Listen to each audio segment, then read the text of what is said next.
So today I'd like to share very briefly about my experience. I was just on a retreat, a meditation retreat, actually insight dialogue. And I'll just share a few words about this, and then you can share and we can share together about our experience or questions. 今日はとても短く、自分自身の経験についてシェアしたいと思います。どの経験かというと、インサイトダイアログ、日本語では対話型瞑想でのリトリートについて、その経験を、少しお話をして、そして最後はみんなで一緒に、シェアをしたり、質問をしてもらったりしたいと思います。One of the things I remember is a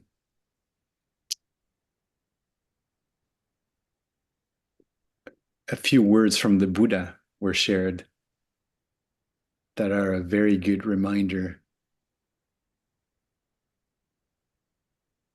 He said, "Better to live 100 years is to live being mindful of one breath." そのリトリートの中で出てきたことで、一つ覚えていることがあります。それが、ブッダの言葉で、100年生きるよりも、一呼吸をマインドフルに生きる方が良いという言葉です。And I'm reminded of another saying by another great sage, Socrates, a Greek philosopher.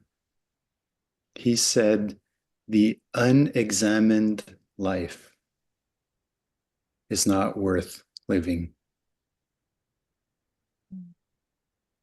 もう一つ、とても良い言葉で覚えている言葉があって、それが、哲学者のソクラテスの言葉で、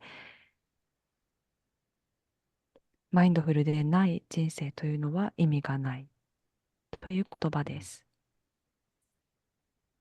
And last time I had shared, I believe, an experience from my first days as a monastic in Burma, and how the mind was commenting on different meditators, mostly complaining. They shouldn't be doing that. They should be doing it this way, etc., etc. 前回のマインドフルネスの日の法話で、バンテイがミャンマーでお坊さんになって最初の日のことについてお話をしたかと思います。その時バンテイは瞑想者一人一人に、コメントを心の中で言っていて、それがほとんどその不満のコメントだったということです。And of course, the understanding from that experience is complaining about other people is not only useless because they can't hear what you're thinking, right? And if you would start speaking, it would be worse, probably, right? And not only is it useless, it's making me feel miserable, unsatisfied. この経験から理解したことは、他の人への不満は無駄なだけでなく、もちろん自分の心の中だけで言ってもそれは相手には聞こえないし、もし言ったらもっと悪いことになるかと思いますが、その無駄なだけでなく、それは自分自身を惨めで、とても不満な状態にしてしまいました。So the power of awareness, mindfulness, is that you can see this happen. And then, because of that seeing, because if it's not seen, you believe it. That meditator should not be doing that, and they should be doing this. So that's true. It's unexamined. So it's accepted at face value, we can say, unquestioned, unseen. その探偵が心の中で不満の声がこう生じているときに、気づきの力がなかったら、ああ、この人はこうすべきだとか、こうしちゃいけないとか、そういう心の声が聞こえ、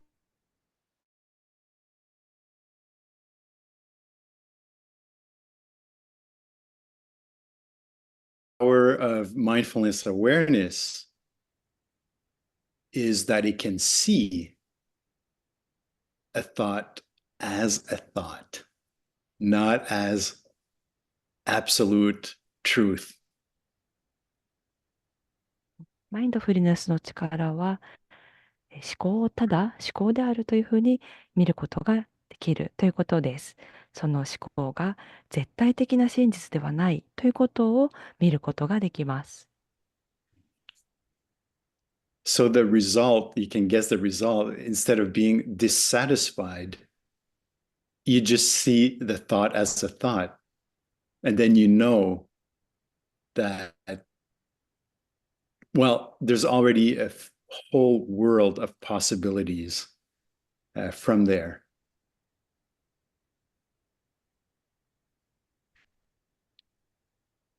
その思考をただ思考としてみるということができる結果として、私たちは不満を持つことがなくなります。そしてそこには無限の可能性が広がっています。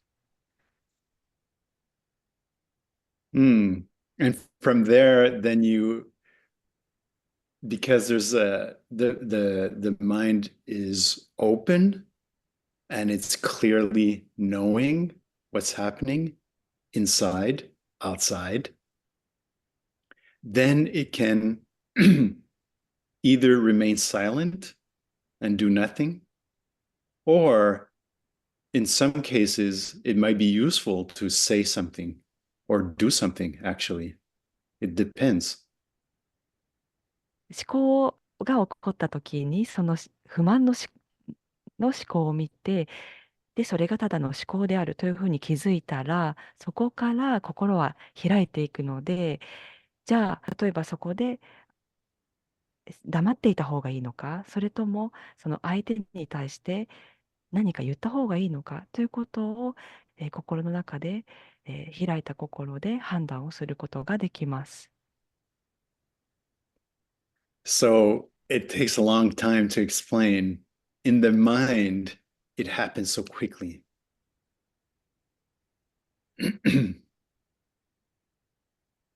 こうやって説明するとすごく長いですが、心の中ではこのことが一瞬のうちに起こります。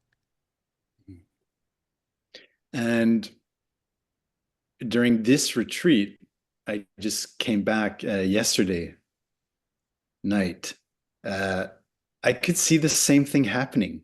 So 11 years later, the mind maybe not complaining, but worrying about something. How am I going to get to the airport? And then what am I going to share today during the meditation with the Japanese group? で、実は昨日、アメリカでのリトリートから帰ってきたんですが、実はその時にもこの11年前の自分の中でこの起こったことと同じようなことが心の中で起こりました。それは不満ではなかったんですが、不安な心が起こりました。例えば、どうやって空港に行ったらいいんだろうとか、今日の、日本人のマインドフルネスグループで何を話したらいいんだろうというような不安な思考が起こってきました。So there's a gesture my teacher in Burma used to do a lot, and to explain awareness. It's like this hand is like awareness, and this is phenomena. So hearing, thinking, breathing, it's always changing. And then there's awareness. ミャンマーでよくその心の中の対象と気づきを表すために使うジェスチャーというのがあって、今先ほどバンタがやったように、この握り拳というのが、例えば、音とか、なんか感覚とかそういう対象、思考もそうなんですが、その対象で、そのバンテが手を開いていた、その手が、気づき、ちょっと離れて見ているようなところにある気づきです。Most of the time, it's not like this. It's more like this. ほ So とんどの時間は、この握り拳と気づきっていうのは、つまり対象と気づきっていうのは離れていなくって、対象と気づきというのは、気づきというのがなくってもなんか一体になってしまっている。この対象に巻き込まれた状態になっている。so I had to put my hands down because it's tiring. 手が疲れるので、そうやってやってると下ろさなければいけません。And that's the whole point. This is so tiring, right? When the awareness is stuck, clinging to the thinking, stuck, absorbed inside maybe the thinking or the experience of pain. But when it can see it clearly, oh, this is just thinking, this is just breathing or hearing. It's completely different. There's spaciousness, there are possibilities. 気が思考に、飲み込まれてしまうと、すっごく疲れてしまいますよね。でも、この気づきの対象、その思考だとか、呼吸だとか、音だとか、そういう気づきの対象から気づきがパッと離れて、はっきりとその対象を見ることができると、心の中に、とても広い空間が生まれて、いろんな可能性も生まれてきます。So I just want to give an example with breathing. So there can be awareness of breathing, but there's a kind of controlling or contraction around the breathing. So there's this sense of I'm breathing. 例えば、呼吸への気づきの例だと、心の中でその呼吸へのコントロールが起こってきたりします。私が息をしているんだというような、私というのが息をコントロールしているんだというような心が起こってくることがあります。But this breathing is happening even when we're not aware, when we're sleeping. でも呼吸というのは寝ていても気づいていない時でも常に起こっているものです。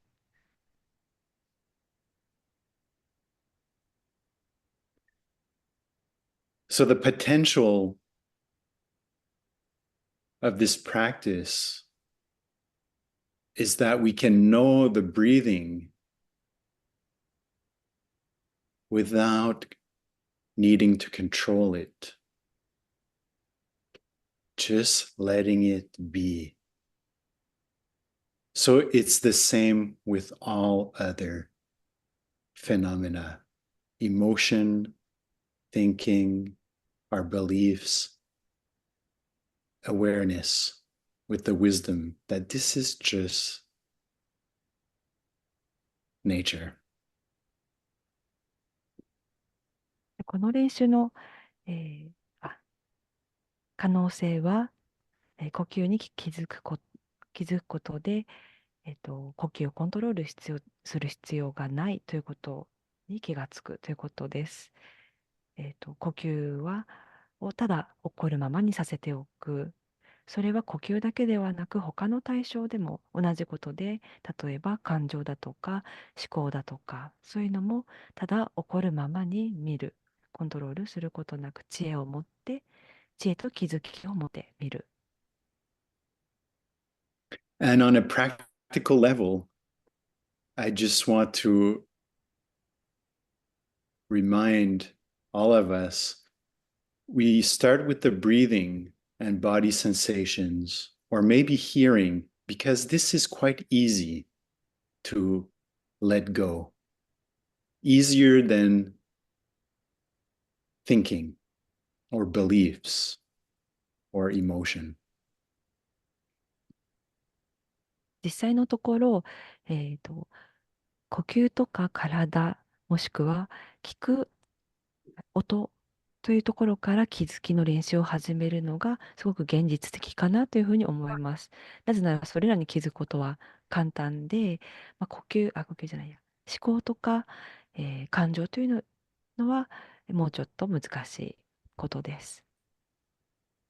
So, even with the breath and physical sensations, maybe we can experience that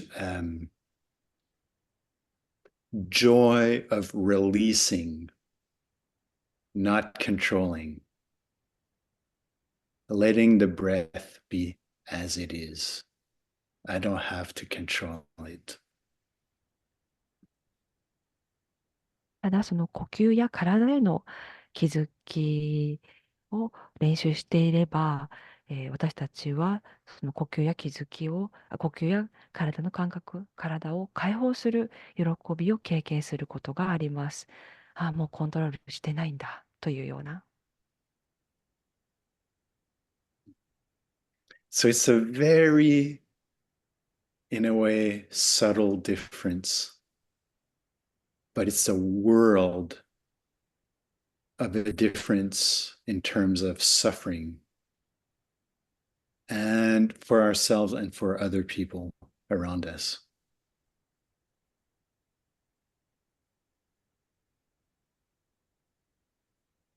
その呼吸や体とか、気づきをいろんな対象に対して持っているということは、とっても本当に微妙な違いではありますが、それに気づいているということで、自分や他の人が持っている苦しみというのが減っていくのです。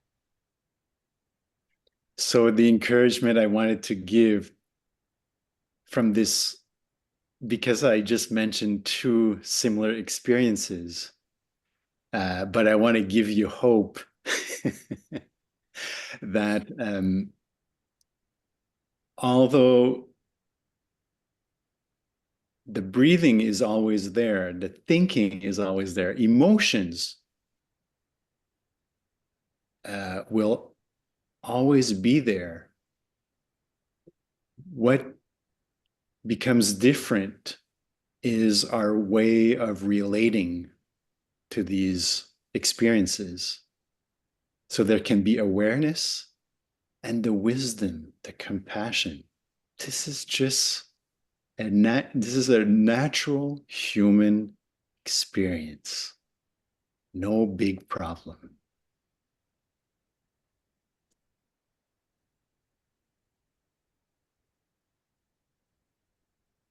そして皆さんには、望みを持っていてほしいなと思います。この呼吸や思考や感情のようなものは常にあるものですが、その常にあるものその常にあるものにどう関わるかということが、私たちの人生に違いをもたらしていきます。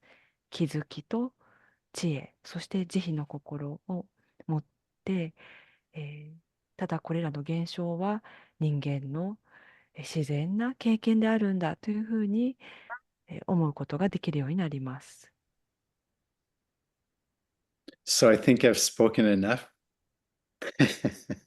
もう今日は十分喋ったかなというふうに思います。And I would like to let you share about your own experiences, maybe understandings you've had, or questions that you have about practicing. それでは、今から自分の経験をシェアしてもらったり、何か理解されたことがあれば、それを話していただいたり、質問があればしていただく時間にしたいと思います。